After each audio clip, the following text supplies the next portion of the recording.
In 1950, the New World Translation of the Christian Greek Scriptures was released. I have the extreme pleasure of releasing the New World Translation of the Christian Greek Scriptures.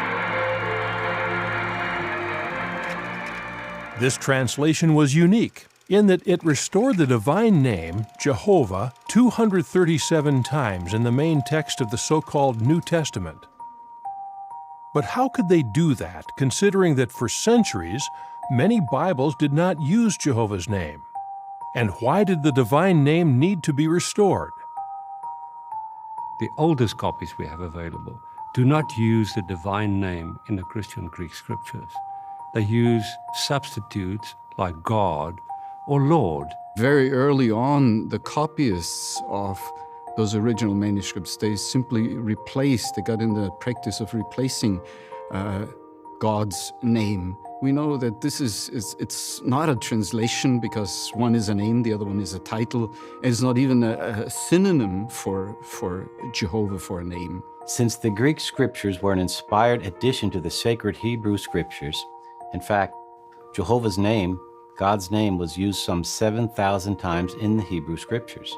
The sudden disappearance in the Greek text is inconsistent. Even though the New World Bible Translation Committee believed that Jehovah's name should appear in the text of the Christian Greek Scriptures, they also knew that at that time virtually all Bible scholars disagreed with that belief. Those scholars argued that by the time of Jesus, even the Greek translation of the Hebrew Scriptures, the Septuagint, no longer contained the divine name. So why would the writers of the New Testament use the divine name when their copies of the Holy Scriptures in Greek did not contain the Tetragrammaton? This view was based on faulty information. How so? Did the Septuagint still use the divine name in Jesus' time? Let's consider one piece of evidence that answers this question. Something amazing happened in 1944. A theological journal published a picture of a Greek Septuagint fragment from the papyrus Fuad 266 collection. Now inside that fragment, there was the divine name. In the Greek text, you had the Tetragrammaton, not just once but throughout. Now this fragment was very old, dating back to the 1st century BCE. But the important point is, this was proof, clear proof, that the divine name was originally there. 2 Jehovah's Witnesses were asked to obtain photographs of these fragments, which were located in Cairo, Egypt. New World Translation Committee were very interested in this because they started translating the Greek Scriptures in 1947. After obtaining permission, pictures of 12 of the fragments were published in the foreword of the New World Translation of the Christian Greek Scriptures.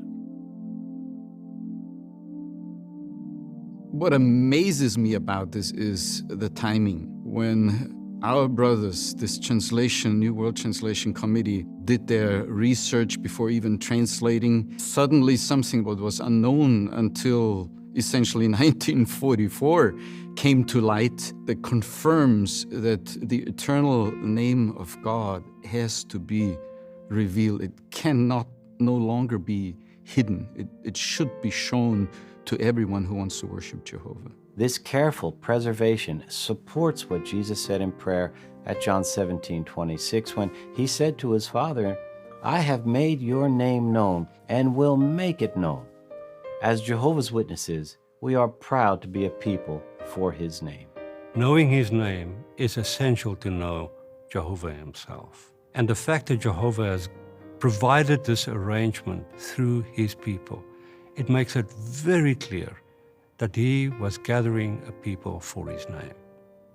This is why this Bible translation is so beautiful, because it brings us closer to Jehovah. Jehovah is not just a Lord somewhere which could apply to anyone, but he is Jehovah, our God. He extends his hands to us and says, well, I'm Jehovah. Call me by that name.